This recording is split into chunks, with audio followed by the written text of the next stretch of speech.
ini akhirnya wok gedang tau. Dari somungan kok diribetkan. Anak wong bisu ya oke mas. Ya oke, bilang oke.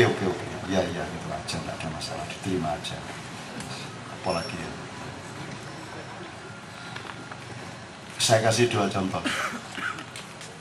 Ada, kalau di Sulawesi itu ada waliullah, itu muridnya Syekhona Khalil juga di Bangkalan. Jadi muridnya Syekhona Khalil itu ada Kiai Haji Hasyim Asy'ari, ada Kiai Haji Imam Zahid, ada Kiai Haji Ahmad Dahlan, ada Kiai Haji Muhammad Thohir, Imam Latiu, ada macam-macam. Nah, orang Mandar itu kalau berlayar, kalau sudah bahaya angin badainya itu kan dia bingung mau nyebut Allah, gitu kan ya tidak lucu. Merasa dia kurang yakin bahwa dia cukup dekat dengan Allah, terus mau Muhammad gitu ya nggak enak juga, dia tidak merasa yakin bahwa dia dekat Muhammad. Tapi kalau menyebut namanya Imam Lapiu kan dia cukup dekat dan dia menghormat sama Imam Lapiu, jadi dia mendapat wilayah keyakinannya. Jadi kalau ada badai dia Imam Lapiu, itu badainya nyingkir mas. Apakah kata Imam Lapiu lebih sakti dari kata Allah? Itu kan pertanyaannya. Itu contoh 1. Contoh 2, ada sebuah sumur yang anak-anak suka bermain di zaman ini di suatu tempat. Anak-anak itu selalu menyebut Al-Habsyi, Al-Habsyi, bleng, terus mereka loncat lagi naik. Jadi airnya itu memantulkan badan mereka naik lagi. Al-Habsyi, bleng, start lagi. Al-Habsyi, bleng gitu.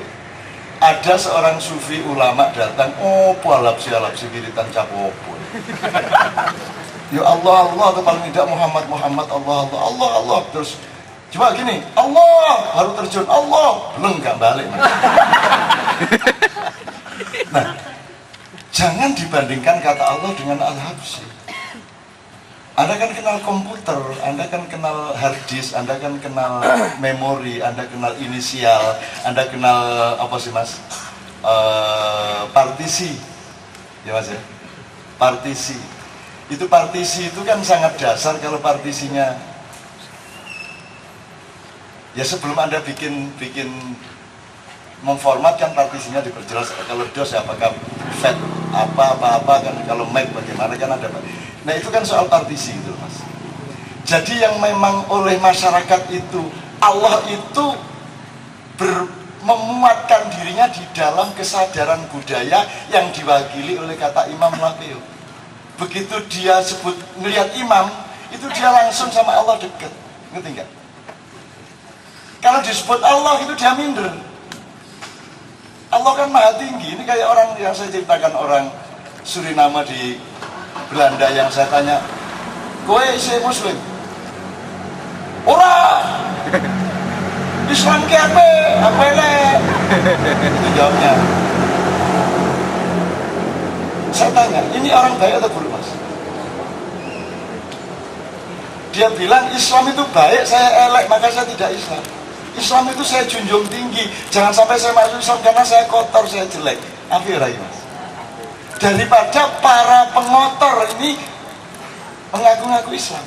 Kan sekarang yang banyak adalah Muslim-Muslim, Islam-Islam yang sangat kotor. Si abang ini bilang, oh Islam dhuwur, Islam apa? Aku kotor, aku ngombe, aku judi. Islam aku aja tidak Islam dhuwur. Ini kan kesadaran yang lebih jujur gitu mas.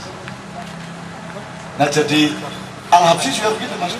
Di dalam kesadaran orang di situ, orang yang paling santun ke mereka, orang yang paling sayang ke mereka, yang mengajari dekat kepada Allah namanya Al-Habsyi. Jadi kata Al-Habsyi itu bermuatan, dia terus punya muatan, frekuensi. Imam Lapiu juga begitu. Jadi bukan terus Imam Lapiu Anda bandingkan dengan Allah.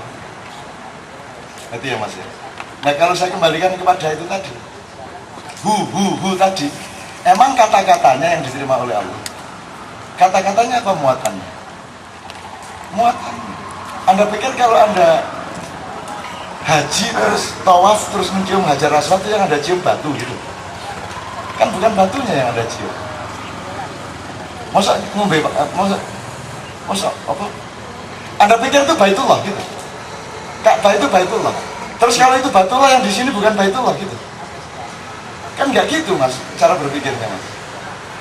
Apa terus masjid ini bukan Baitullah, apa lapangan itu bukan Baitullah? Mana yang bukan Baitullah? Itu kan administrasi mas, idiomatik partisi tadi itu. Kalau kita menghormati bendera merah putih, hormat bendera gerak. Apa yang Anda hormati benderanya? Sehingga sekarang ada sekolah di mana itu yang Karanganyar yang tidak mau menghormati bendera, dia salah, dia pikir kita menghormati bendera. Lah apa wong bendera kuwi diduk nomor ini dilempit naruh di Sleman di kene gak masalah. Bukan benderanya yang kita hormati. Tapi komitmen bernegara kita, komitmen berbangsa kita kan begitu. Kamu pergi keluar kota, tugas seminggu, kamu bawa celana dalam istrimu. Kalau malam di hotel capek kamu cium-cium. Apa yang kamu cium? Kainnya mas, yang belum dicuci setelah dipakai oleh istri, yang pasti baunya sangat tidak enak, tapi begitu wangi bagimu kan begitu. Nah yang wangi ini kan cintamu dan cintanya kan begitu, bukan katoknya. Karena katoknya nang omahku tak tukokno. Jadi kalau wiritan tergantung gua apa enggak dong mas, enggak bisa. Ya tapi tidak apa-apa mas, itu pendapat dia boleh, dia begitu, dia orangnya perfect gitu. Dia kalau mengajak istrinya tidur juga dengan bahasa yang tuntas ya. Dek, malam hari ini aku ingin melakukan persetubuhan denganmu.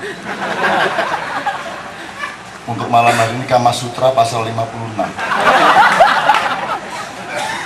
Dia mungkin begitu mas, dia saking tertibnya orang lah. Kalau Anda memang bisa buka dek, ada gitu. Utawa gak pakai bahasa tuh. Cinta yang tinggi tidak pakai bahasa. Nek liwat tok bojone sret ya lu ini. Gitu kan.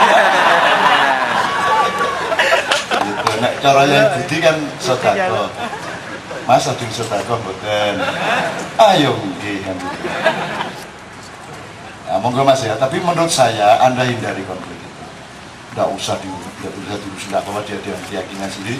Anda dibilang syirik, ya iya saya musyrik, saya akan coba perbaiki gitu aja.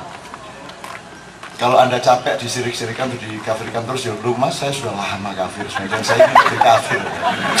Kafir capnya ini kurang mas, saya ini kafir mulu mas, kejarannya angel bahwa mas dikafir kok angel. Nah di dalam hati Anda kafir itu maknanya adalah petani. Angel mana tadi? Di dalam Al-Quran ada kata kafir dipakai oleh Allah, maknanya adalah petani, karena kafir itu artinya kafaro, bahasa Inggrisnya covering, cover ya, to cover, itu bahasa asalnya dari bahasa Arab kafaro. Kafaro itu artinya nutupi, gitu, menutupi. Jadi taplak meja itu kafir karena dia menutupi meja. Cover bed itu kafir. Petani itu kafir karena dia menutupi tanah dengan tanaman. Gitu loh mas. Jadi ketika aku kafir, bapak saya kafir, mbak saya kafir, ya gitu Anda. Tapi dalam hati Anda, maksudku petani, tapi kan tak garus ya, gitu aja mas. Anda kurang dagel sama diri Anda, jadi tenang-tenang aja. Gitu loh. Kalau Anda misalnya gini, tahlilan mana diterima, di tempat saya ada di Jogja ada. Saudara-saudara, tidak usah berdoa untuk orang yang sudah meninggal, karena idza mata ibnu adama in qata amaluhu illa min thalathin shadaqatin jariyatin aw ilmin yuntafa'u bihi aw waladin sholihin yad'u lah. Kalau orang anak Adam sudah meninggal, maka hanya ada 3 yang berlanjut. 1,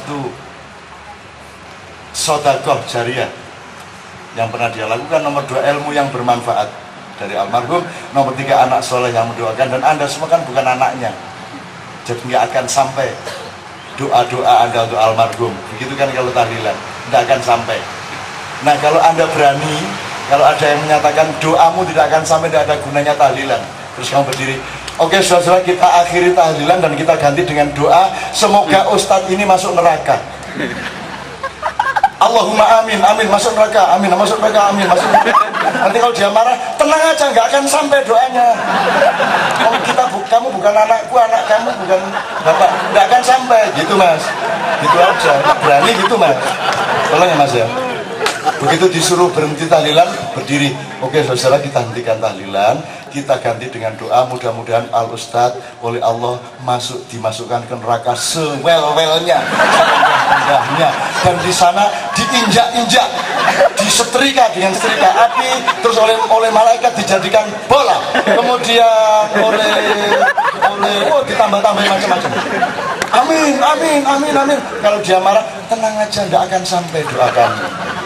Kan dia bilang nggak akan sampai doanya. Ya itu doain masuk neraka gitu. Ternyata dia marah, Mas. Lu kok mendoakan saya seperti itu? Tenang aja, Ustaz, nggak akan sampai. Kan Ustaz bukan anak dan bapak sama kita.